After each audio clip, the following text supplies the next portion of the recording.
तर गेल्या 1.5 वर्षापासून ह्या फॅमिलीमध्ये मी जॉईन झालेले आहे. तर माझा प्रॉब्लेम असा होता, की मला जिने चढताना थोडासा दम लागायचा. तर मग मी माझ्या कोचचा स्टेटस बघितला आणि चला बघूया तरी आपण नेमकं काय आहे. 21 डेजमध्ये मग मी भाग घेतला आणि 21 डेजमधून मला खूप काही शिकायला मिळालं आणि आता जिने चढताना मला अजिबात दम लागत नाही किंवा त्रास होत नाही. मी इतकी हॅपी आणि हेल्दी जीवन आता जगत आहे, की खूप आनंदी आहे माझ्या जीवनामध्ये. ह्या प्रोग्राममुळे मला खूप काही शिकायला भेटलेलं आहे.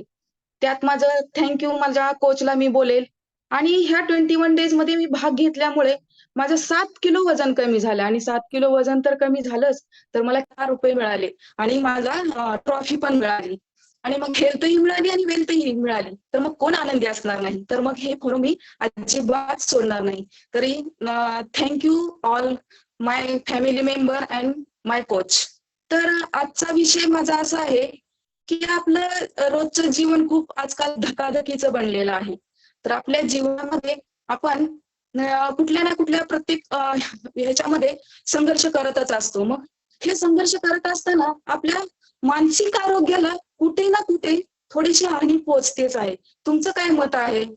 तर आज आपण स्त्रियांचे मानसिक आरोग्य या विषयावर थोडंसं मी काही बोलणार आहे. तर बघा, सदृढ शरीरातच सुदृढ मन देखील वास करत असते. तर नेहमी आपण फिजिकल फिट राहण्यासाठी बरेच जण आता प्रयत्न करतात. फिजिकल फिट राहणं हे तर आता काळाची गरजच आहे. पण फिजिकल फिट राहण्यासोबतच आपण मेंटली फिट पण कसं राहिलं पाहिजे, हे पण आपण त्याच्यात समावेश केला पाहिजे आणि या दोन्हीचा समतोल राखला पाहिजे. फिजिकली फिट आहेत आपण, पण मेंटली फिट नसेल तर त्याच्यावर देखील आपला याचा परिणाम आढळून येतो. म्हणून आपण दोन्हीचा समतोल राखून आपण आपल्या मानसिक आरोग्यावर देखील त्याचा विचार केला पाहिजे, की मानसिक आरोग्य आपलं व्यवस्थित कसं ठेवलं पाहिजे. तर मग त्याबद्दल मला थोडंसं काही 2-4 टिप्स सांगाव्या वाटतात, की मी सांगण्याचा प्रयत्न करते माझ्या परीने. तर टिप्स म्हणजे अशा, की पहिली टिप्स अशी, की माझ्यामध्ये काहीतरी दोष आहे किंवा थोडं कमतरता आहे. हे पहिल्यांदा आपण स्वीकारले पाहिजे. मी 100% बरोबर आहे असं तरी कुणी नसतंच. काही ना काही कमी जास्त प्रॉब्लेम असतातच. तर माझ्यात हा प्रॉब्लेम आहे, पहिल्यांदा हा स्वीकारला पाहिजे आणि तो समजल्यानंतर त्याच्यात आपण सुधारणा केली पाहिजे. आपल्याला तो प्रॉब्लेम आहे समजल्यावरच 50% आपण तिथं आपले यश मिळवलेले असते. तर आता माझा छोटा प्रॉब्लेम म्हणजे, की मी अजिबात बोलू शकत नव्हते. पण रमा मॅडम सतत मला म्हणायचे, की "मॅडम तुम्ही रिझल्ट शेअर करा. 2 मिनिटं बोला." अगदी 2 मिनिटंही मी बोलू शकत नव्हते. पण त्यांच्या ह्या आग्रहामुळे मी आज हे सेशन सुद्धा म्हणजे घेऊ शकते. तर त्या मॅडमचं मला खरंच खूप धन्यवाद मानावं असं वाटतंय. तर मग हे बोलण्याचं मला बोलू शकत नाही ही गोष्ट मी ओळखली आणि त्याच्यावर थोडासा प्रयत्न केला ते समजल्यावर आणि मग त्याच्यात प्रयत्न केल्यावर ती गोष्ट आपल्याला होते, नाही असं नाही. तर हे समजून आपण वागलं पाहिजे. हे समजून त्याच्यावर प्रयत्न केला पाहिजे. असं नाही की जाऊ दे होईल कधीतरी, बघूया नंतर असं नाही. तर ते समजल्यानंतर आपण त्याच्यावर प्रयत्नच केला पाहिजे. दुसरी टिप्स म्हणजे कुठल्या कुठल्या गोष्टी आपल्या हातात असतात आणि काही गोष्टी आपल्या हातात नसतात. तर ज्या गोष्टी आपल्या हातात नाहीत, तर त्या सरळ सोडून द्याव्या आणि ज्या गोष्टी आपल्या हातात आहेत, समजा एखादं उदाहरण, एखाद्याला एखादा आजार झालाय समजा, तर तो पॉझिटिव्हली कसा घ्यायचा? तर ओके ते स्वीकारायचा. हां, ओके मला झालंय, तर त्याच्यावर आता काय उपाय केले पाहिजेत? आणि ते उपाय करून त्याच्यात त्याचं कारण शोधून आपण तो नष्टही करू शकतो. असं नाही की हा मलाच का झाला? माझ्याच बाबतीत असं घडायचं होतं का? असंच का झालं? तसंच का झालं? ह्या गोष्टी निगेटिव्हमध्ये न घेता अगदी आनंदाने स्वीकारून त्याच्यावर प्रयत्न केला तर तो मुळाशी नष्ट होऊ शकतो. म्हणजे सकारात्मकता ठेवली पाहिजे. निगेटिव्हमध्ये आपण गेलं नाही पाहिजे. आणि तिसरी टिप्स म्हणजे आपण ना दिवसातील काही वेळ तरी निदान स्वतःसाठी राखून ठेवला पाहिजे. किती पण आपलं बिझी शेड्यूल असू द्या. थोडा तरी 5-10 मिनिटं तरी वेळ ज्यावेळेस आपण फक्त एकटे आपल्याशी कनेक्ट असले पाहिजेत. मग त्यावेळेसच आपल्याला समजतं, की आपण कोण आहेत, आपल्याला काय करायचंय, आपल्याला कुठे जायचंय, आपले प्रॉब्लेम काय आहेत किंवा आपण आणखीन काय सुधारणा केली पाहिजे आपल्यात. ह्या सर्व गोष्टी आपल्याला आपण जेव्हा स्वतःला ओळखतो, तेव्हा ह्या गोष्टी आपल्याला समजतात. पण आपण काय करतो दुसऱ्याला ओळखण्यात स्वतः आपण काय आहेत हेच आपण विसरून जातो. असं नाही केलं पाहिजे. ज्या गोष्टी आणि खरं तर आपल्या आयुष्यात काय चाललं आहे, काय नाही, हे फक्त आपल्यालाच माहित असतं बरं का. म्हणून आपल्याशी नेहमी आपण प्रामाणिक राहिलं पाहिजे. प्रामाणिकच राहिलं पाहिजे. बऱ्याच गोष्टी आपल्याला आपल्या म्हणजे काय आहेत हे आपल्या घरच्यांना सुद्धा माहित नसतं. ज्या गोष्टी की आपल्यालाच त्या माहित असतात. मग त्या जेव्हा आपण स्वतःला वेळ देतो, आपल्यासोबत स्वतःशी संवाद साधतो, तर तेव्हाच कळते की अरे च्या आपण हे आहेत, आपल्याला हे करायला पाहिजे. घरच्यांना सुद्धा ह्या गोष्टी, आई-वडिलांना, नवऱ्याला सुद्धा ह्या गोष्टी माहीत नसतात. म्हणून नेहमी स्वतःशी आपण प्रामाणिक राहिलं पाहिजे. आणि त्या प्रामाणिक राहिल्यामुळं आपल्याला दुसऱ्यांचा सल्ला सुद्धा घेण्याची गरज भासत नाही बघा. कधी-कधी आपण काय करतो, एखाद्या गोष्टीचा आपल्याला प्रॉब्लेम आला, तर आपण तो सल्ला दुसऱ्याला विचारतो, पण आपल्या पॉझिटिव्ह बाजू त्यांना सांगतो. पण ज्या काही छोट्या निगेटिव्ह बाजू आहेत, त्या आपण सांगत नाहीत. मग आपल्यापर्यंत त्याचा योग्य सल्ला मिळेल का आपल्याला? नाही ना मिळणार. तर मग स्वतःशी प्रामाणिक राहून स्वतःसाठी वेळ काढणं पण हे हे पण खूप गरजेचं आहे मानसिक आरोग्य आपले व्यवस्थित राहण्यासाठी. आता समजा जॉब करणाऱ्या महिला तर बाहेर पडतातच. पण त्यांच्यामध्ये पण कुठेतरी गिल्टी असते ना रे बाबा, की आपण आपल्या मुलांना वेळ देऊ शकत नाही, घरच्यांना वेळ देऊ शकत नाही. तर पण अशा अपराधाची भावना पण आपण नाही आपल्या मनामध्ये आणली पाहिजे. आता समजा मी गृहिणी आहे. मग गृहिणी आहे म्हणून मी 4 भिंतीतच कोंडून ठेवायचं का स्वतःला, की नाही बाबा मी जॉब करत नाही म्हणून मी 4च भिंतीत सतत कोंडून राहू? अजिबात नाही. असं अजिबात करायचं नाही. तर गृहिणी असले तरी सुद्धा स्वतःला वेळ देऊन आपण छोट्या-छोट्या कामासाठी बाहेर पडलं पाहिजे, बँकेत गेलं पाहिजे भाजी आणण्यासाठी. असं केल्यामुळे काय होईल तर आपल्या जगाशी संपर्क येईल आणि संपर्कात आल्यामुळे आपला कॉन्फिडन्स वाढेल आणि काय चाललंय, काही नाही आपल्या कॉन्फिडन्स वाढल्यामुळं सर्वच गोष्टी अशा पॉझिटिव्ह घडायला चालू होतील.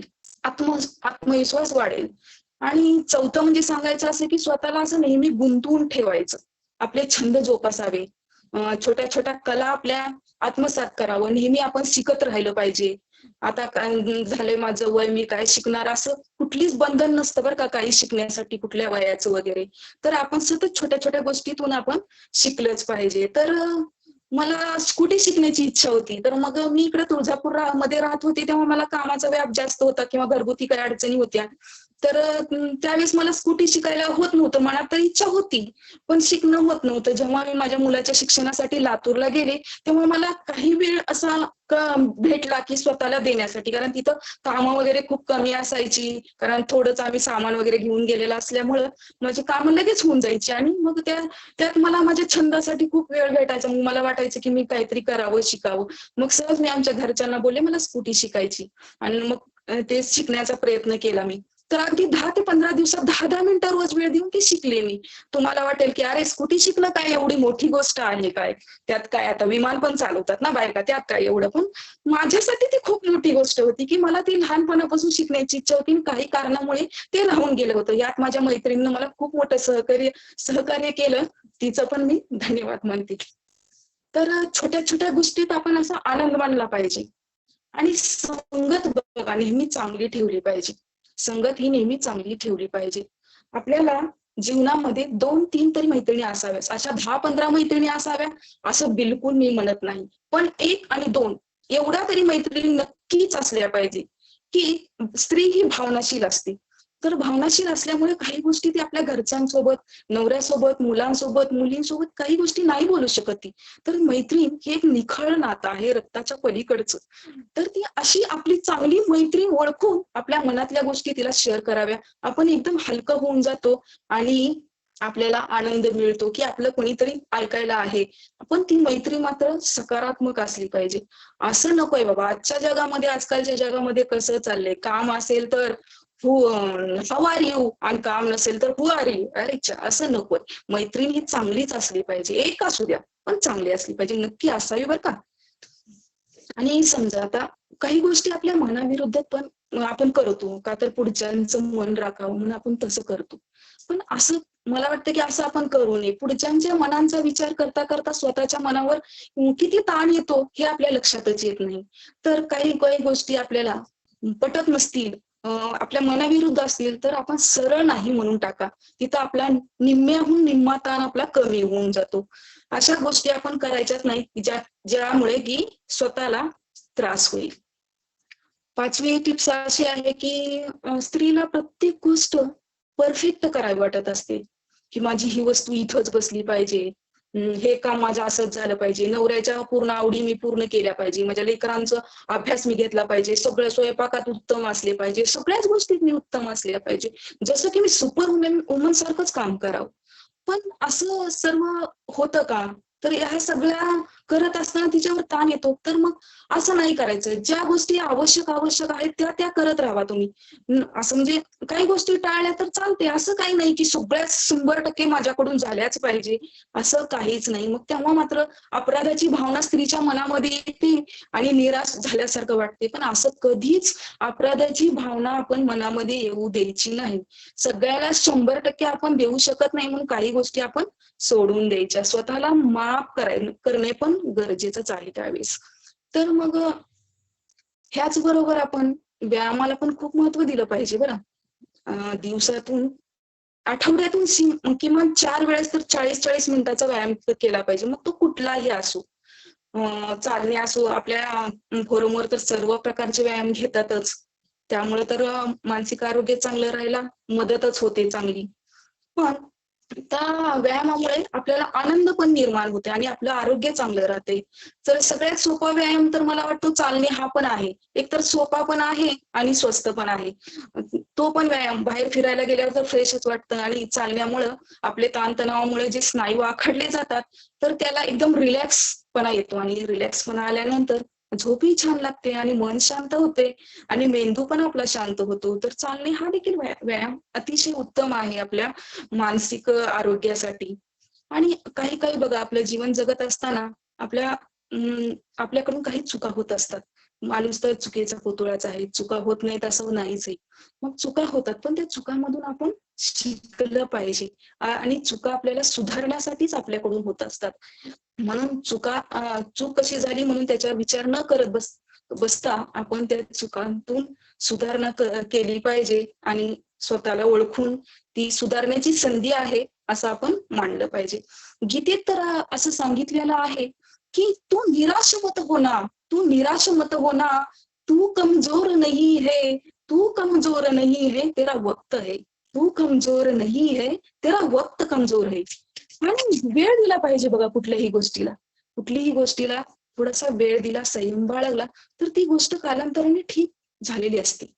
पण आपल्याला कुठल्या पण गोष्टीची घाई असते, तर ती घाई नाही करायची. कुठल्या गोष्टीला वेळ हा दिलाच पाहिजे. आपली तुलना तर दुसऱ्यासोबत कधीच करायची नाही. आपण आहे, परफेक्ट आहे. मी जशी आहे तशी खूप ओके आहे. स्वतःला महत्व द्या. स्वतःला कधीही कमी लेखू नका. दुसऱ्यापेक्षा मी कमी असं कधीच माझ्या मनात भावना किंवा मत बनवूच नका. स्वतःवर फोकस करा. स्वतःतल्या चांगल्या चांगल्या गोष्टी कोणत्या आहेत त्याच्यावर लक्ष केंद्रित करा. एखाद्या गोष्टीत आपण यश मिळवलेलं आहे तर ते आठवणीत ठेवा, जेणेकरून त्या गोष्टीमुळे आपल्याला आनंद निर्माण होईल आणि आपले हॅपी हार्मोन सिक्रेट होऊन आपण नेहमी पॉझिटिव्हली राहण्याचा प्रयत्न आपल्याकडून होईल. मी माझ्यासाठी खूप चांगली आहे हे रोज स्वतःला सांगा. I love myself, I love myself. रोज रोज म्हणा हे. काही पहिल्यांदा तुम्हाला कंटाळा येईल या गोष्टींचा, पण नाही, नंतर सरावाने तुम्हाला वाटेल अरे हो, मी खरंच खूप चांगली आहे, मी माझ्या स्वतःसाठी खरंच खूप चांगली आहे. आणि त्यामुळे आपले मानसिक आरोग्य खरंच खूप चांगलं राहतं बरं. आणि असं म्हणायचंच रोज आपण आपल्याला. आणि मानसिक आरोग्यासाठी अजून एक गोष्ट करता येईल की आपल्याला मेडिटेशन पण खूप गरज आहे. ते आपल्या फोरमवर घेतलं जातं आपलं एक्सरसाइज झाल्यानंतर. ते पण आपण मेडिटेशन केलंच पाहिजे आठवड्यातून 4-5 वेळा तरी. त्यामुळे आपलं मानसिक आरोग्य अतिशय उत्तम राहतं. आता बोलण्यासारखं तर खूप आहे, पण मला बोलायची संधी दिली ह्या फोरमवर. त्यामुळे मी सर्वांचे आभार मानते. माझे मेंटॉर हर्षद सर यांचे पण आभार मानते. आणि मेन म्हणजे रमा मॅडम यांनी मला खूप म्हणजे प्रोत्साहित केलं बरं. मीरा मॅडम तुम्ही 2 मिनिटं तरी बोला, चुकू द्या, काय होत नाही, बोला तुम्ही. म्हणून मी त्यांचं तर मनापासून आभार मानते आणि सर्वांचंच आपल्या फोरमवर जे आहेत त्या सर्वांचंच मी आभार मानते. Thank you so much. Yes yes, thank you. अरे बाप रे बाप. आणि सिरियसली मॅम. राम तुझा आभार मानायचं राहून गेलं. तू पण मला खूप सहकार्य केलंस. Thank you so yes much. Yes. तुझं पण वेलकम. मनापासून आभार. हा. Welcome ma'am. खरंच हो, thank seriously you. Wow wow wow एवढं जबरदस्त. मॅम तुमच्यातला एकदम जबरदस्त क्वालिटी म्हणजे टिप्स तर आहेतच त्याच्याबद्दल सगळे आपले सिनियर कोचेस बोलतीलच, बट तुमचा टेक्स्च्युअर, तुमची व्हॉइस क्वालिटी, अरे बाप रे बाप, एकदम जबरदस्त. I am fan. मतलब मला असं वाटायचं की रेडिओ किंवा कुठली अशी मोटिवेशनल स्पीकरची नाही का आपण झोपताना वगैरे, मला सवय आहे की मी रात्री झोपताना असे व्हिडिओज वगैरे ऐकतो किंवा जास्त असं डिपेंड हं. म्हणजे वेगवेगळे काय ऐकतो. सेम तसं फील येत होतं. Amazing ma'am. एवढं तुम्ही, मी तुम्हाला रिक्वेस्ट करेल आणखी नंतर तुम्ही टॉपिक आपल्या फोरमवरती घ्या, कारण